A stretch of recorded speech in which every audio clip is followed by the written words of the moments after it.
Baik, Assalamualaikum warahmatullahi wabarakatuh.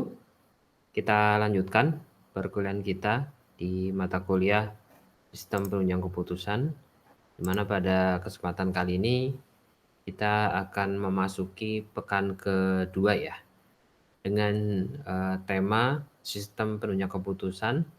Ini sebuah kebutuhan atau keharusan. Di bab sebelumnya kita sudah bahas tentang pengenalan sistem penunjang keputusan. Review sejenak di sana, di pekan pertama kita sudah membahas tentang kuantifikasi atau memberikan nilai dan juga optimasi atau bagaimana kemudian nilai-nilai tersebut dapat memberikan dampak yang optimal ya, dari sebuah pengambilan keputusan. Hingga nantinya ketika kita mengambil keputusan, maka akan didasari dengan nilai-nilai yang sifatnya ilmiah ya, saintis, sehingga bisa dipertanggungjawabkan. Baik, kita buka dengan pengertian dari Jane dan Lim. Jadi secara sempit, domain ilmu sistem dan teknologi informasi, sistem penunjang keputusan itu dapat didefinisikan sebagai teknologi that help get the right knowledge to the right decision makers at the right times, in the right representation, and the right cost. Jadi, SPK adalah teknologi yang membantu untuk mendapatkan pengetahuan yang tepat, ya, untuk kemudian mendapatkan pengambilan keputusan yang tepat, ya, di waktu yang tepat, kemudian di representasi yang tepat, dan tentunya dengan biaya yang sesuai, itu yang tepat. Itulah kemudian bagaimana sebuah sistem penunjang keputusan ya dapat memberikan dampak yang positif ya. Dan muara akhirnya memang karena kita bicara tentang sebuah sistem informasi manajemen, maka tentunya dengan biaya yang tepat. Akan tidak sesuai ketika misalkan ya kita sudah menemukan teknologinya tepat, kemudian keputusannya tepat, tapi secara cost ternyata tidak tepat misalkan.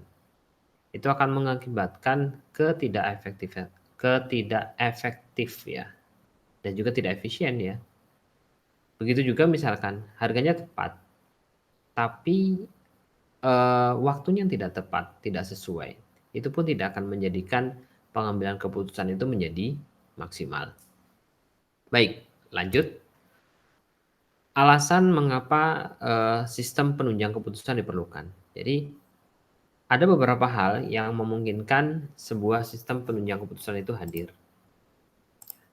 Yang pertama adalah kompleksitas ya, transaksi atau proses bisnis. Semakin kompleks sebuah proses bisnis, maka akan semakin banyak sesuatu yang diputuskan, dan ketika kuantitasnya meningkat, maka menjadi tidak efektif ya, atau tidak efisien ketika misalkan pengambilan keputusan itu masih dilakukan secara manual.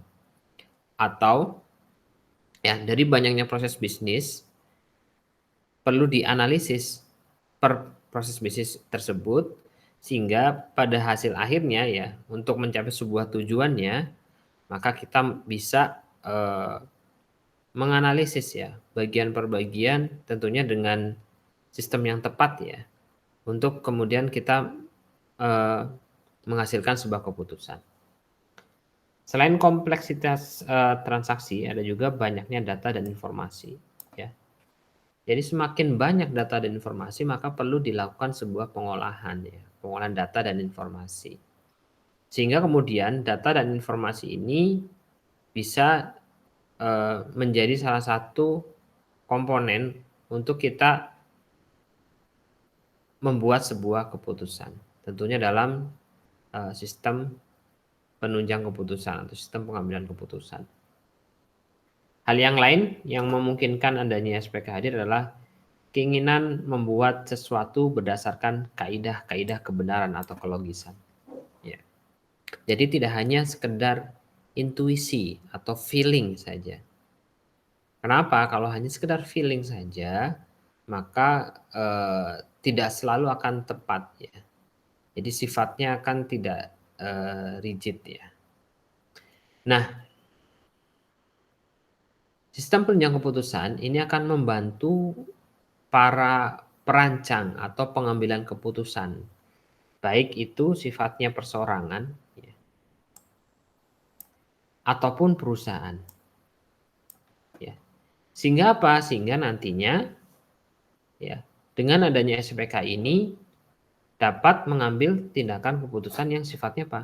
Objektif dan dapat dipertanggungjawabkan secara logis dan saintis. Ya. Objektif, logis, saintis. Ya. Dan SPK ini memungkinkan proses pengambilan keputusan bukan berdasarkan hal yang tidak ternalar. Ya. Jadi intuisi saja, apa namanya? Wah, kemungkinan saja yang tidak logis kadang. Jadi apa ya, feeling ya, kurang lebih seperti itu.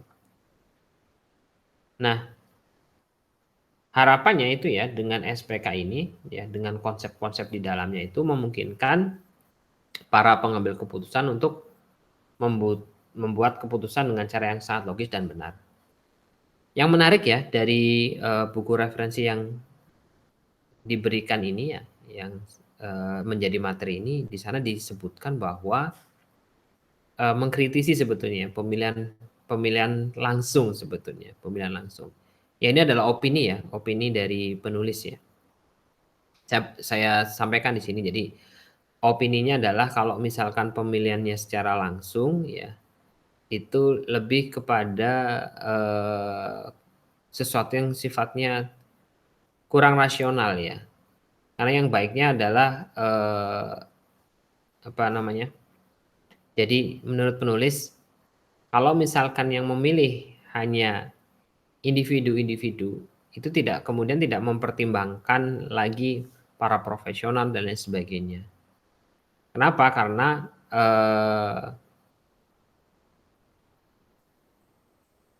pengambilan keputusannya itu berdasarkan elektabilitas atau banyaknya yang memilih gitu. Itu menjadi PR kemudian ya. Jadi menjadi PR bagi negara kita terutama ya. Bagaimana kemudian nantinya dapat diperoleh sebuah seorang pemimpin atau baik presiden, kepala daerah dan lain sebagainya, yang memungkinkan kita memilih dengan objektif ya, lebih objektif ya.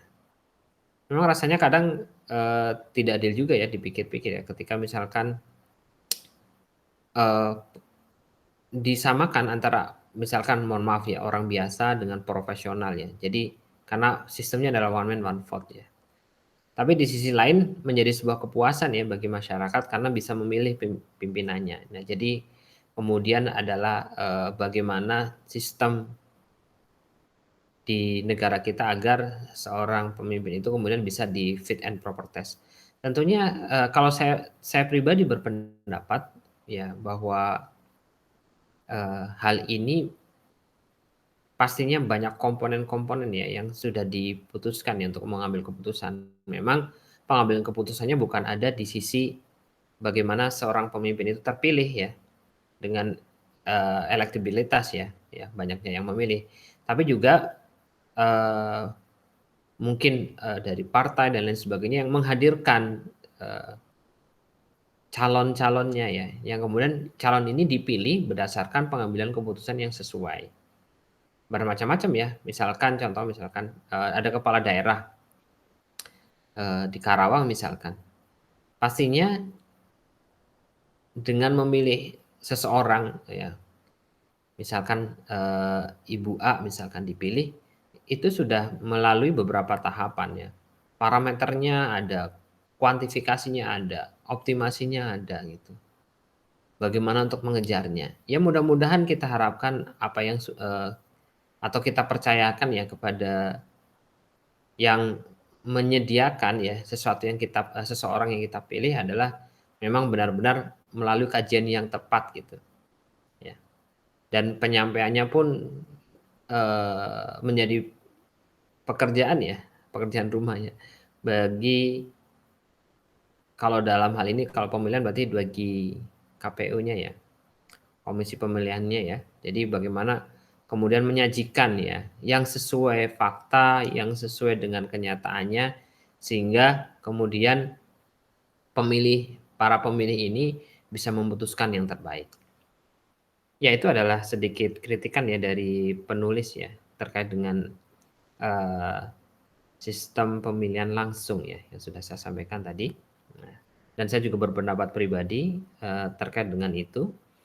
Intinya adalah bagaimana kemudian nanti sistem penunjang kebutuhan ini memungkinkan kita untuk melakukan pemilihan dengan objektif ya, lebih objektif atas keputusan kita. Bukan hanya dasar suka dan tidak suka, kemudian bukan itu namanya subjektif ya, bukan hanya berdasarkan itu, tapi benar-benar sesuatu yang sesuai dengan yang diharapkan ya, yang terstruktur, yang tidak kontradiktif dan lain-lain.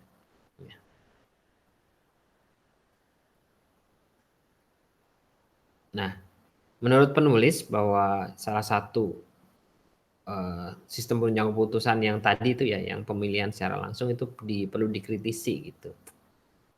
Karena menurut penulis itu beresiko besar ya. Namanya adalah salah keputusan ya dari sebuah keputusan besar. Ya. Sehingga perlu dilakukan perbaikan-perbaikan. Baik, lanjut. Jadi hadirnya sistem penunjang keputusan ya. Jadi ide besarnya dari prinsip-prinsip sistem penunjang keputusan adalah ketika seseorang ya, sebagian orang ya, termasuk di dalamnya ada pelaku bisnis dan juga pengambilan keputusan strategis, itu paham benar bahwa sistem penunjang keputusan memang menjadi sebuah keharusan.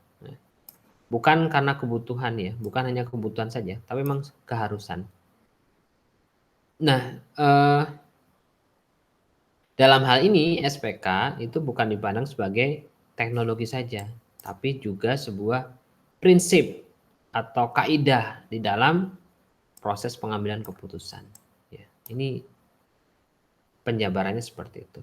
Nah, kita lihat dahulu kala ya, dahulu itu sistem informasi itu pertama kali hadir itu hanya ini saja, menyimpan data, ya, atau recording. Kemudian ada otomasi proses bisnis, automation. Ada juga proses perhitungan atau calculation. Ya. Nah, semua hal tersebut ini ya, itu dilakukan hanya untuk menjalankan jenis transaksi dan pemrosesan data dan informasi yang sifatnya rutin dan berulang. Lalu juga ada kebutuhan atas report atau informasi. Biasanya itu kebutuhan tersebut itu reguler dan berulang, di mana setiap proses bisnisnya sederhana ya, dan hanya menggunakan kaidah-kaidah logika sederhana saja. Nah, kemudian lambat laun manipulasi data dan informasi, termasuk kompleksitas proses transaksi proses bisnis itu terus berkembang. Nah, kemudian sistem manajemen informasi hadir sebagai sebuah keharusan atas kebutuhan. Nah, sistem manajemen informasi itu apa? Ya.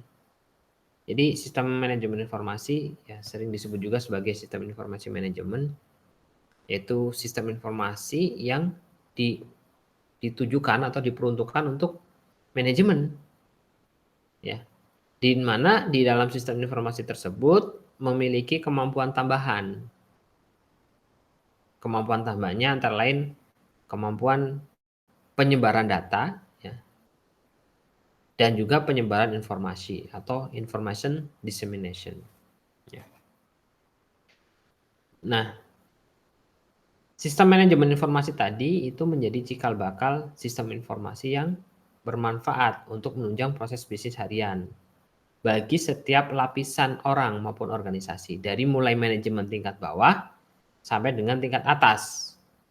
Ya, baik kebutuhan operasional atau daily activity lah misalkan, maupun yang sifatnya strategis, rancangan, ya.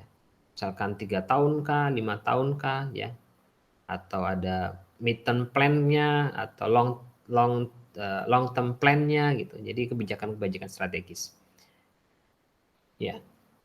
Kebijakan tadi dilakukan dengan menggunakan sistem informasi manajemen. Ya.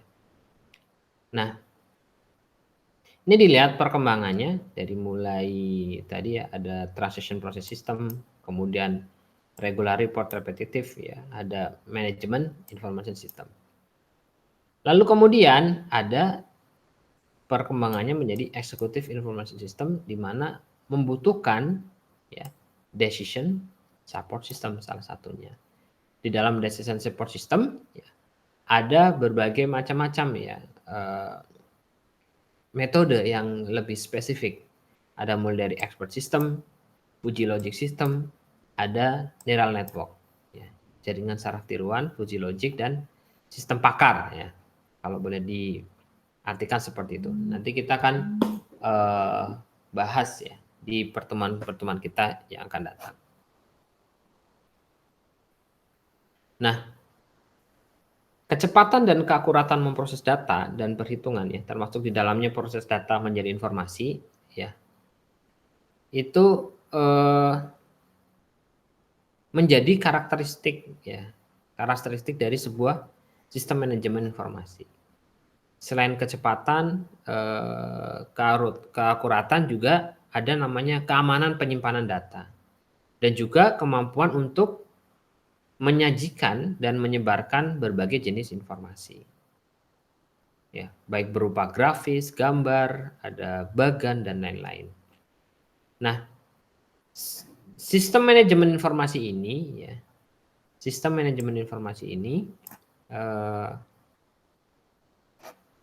itu harus hendaknya ampuh ya, handal ya, dalam mengolah dan mengelola proses bisnis ya. Baik itu proses bisnis yang dimulai dari level manajemen bawah maupun sampai eksekutif. Ya. Nah, kalau sampai level eksekutif ya, maka kemudian informasi yang dibutuhkan sifatnya high level. Kalau dari bawah sifatnya mendetail, kalau untuk sampai level atas, manajemen atas sifatnya strategis. Biasanya dia tidak perlu sesuatu yang sifatnya teknis ya, tapi hanya summary eksekutif lah, eksekutif summary lah, kurang lebih seperti itu. Nah, keputusan-keputusan strategis ini yang dihasilkan di manajemen informasi, sistem informasi manajemen ini memiliki resiko yang besar ketika terjadi kesalahan. Ya. Oleh karena itu, maka perlu dibuatlah sebuah sistem ya pengambil keputusan. Kenapa? Karena dari sistem informasi eksekutif ini yang sifatnya dia adalah tidak teknis ya, tidak mendetail ya. Tapi ketika diputuskan karena sifatnya strategis, dia berdampak cukup besar. Oleh karena itulah perlu sistem pengambilan keputusan. Ya. Nah, pada hakikatnya di pengambilan keputusan ini adalah proses memilih salah satu jenis keputusan dari berbagai jenis alternatif keputusan. Oleh karena itu, maka kembali di bab 1 kita sudah singgung perlu ada namanya kaidah optimasi. Ya. Ada perlu optimasi dalam proses pembuatan keputusan tersebut. Oke, lanjut. Nah, ini slide terakhir di pertemuan kali ini, di mana komponen dari sistem penunjangan keputusan ada dari model komponen, ya, ada pemodelannya, ada model manajemen tools-nya, kemudian ada data komponennya itu adalah database management tool, dan kemudian ditampilkan di user interface. Ya.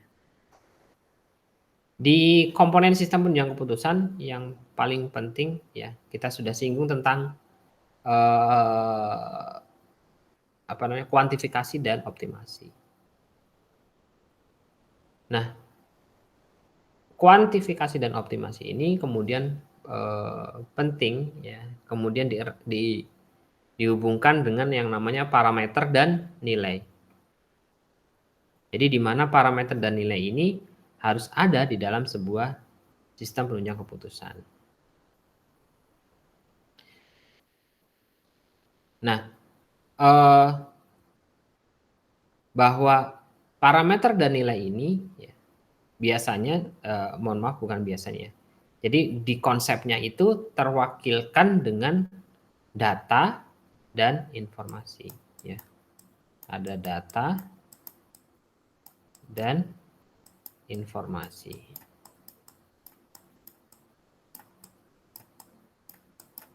Ya.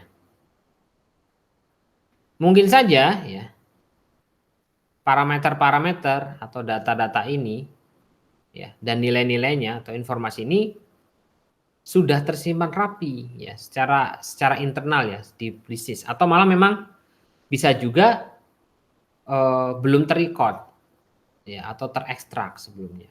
Nah, semua itu harus dapat dilibatkan seoptimal mungkin di dalam proses pembuatan keputusan. Jadi ada data, ada informasi ya. Data itu parameter ya, kemudian informasi itu adalah nilainya ya. Nah, data dan informasi ini tidak dapat dimanfaatkan jika tidak berbunyi atau tidak diproses ya, tidak diproses berdasarkan kaidah-kaidah dan aturan tertentu. Nah, kaidah-kaidah optimasi, statistik ya, itu kemudian digunakan untuk memproses keberadaan data dan informasi ini ya. Mohon maaf, di mana diprosesnya ya? Diprosesnya adalah di model komponen. Ya. Kenapa model? Karena di dalamnya itu ada keterhubungan dan aturan main serta perhitungan ya. Termasuk di dalamnya juga hubungan sebab akibat yang ada di antara parameter dan informasi, parameter dan nilainya ya, di data dan informasinya.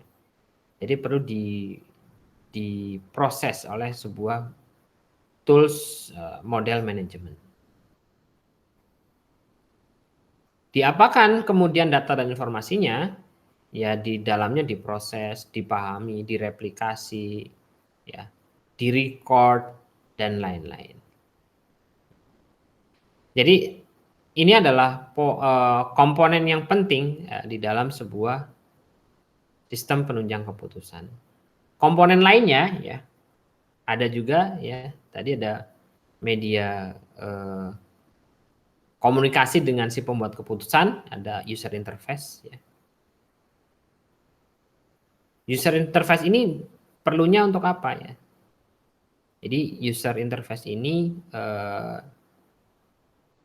dengan adanya media komunikasi dengan si pembuat keputusan,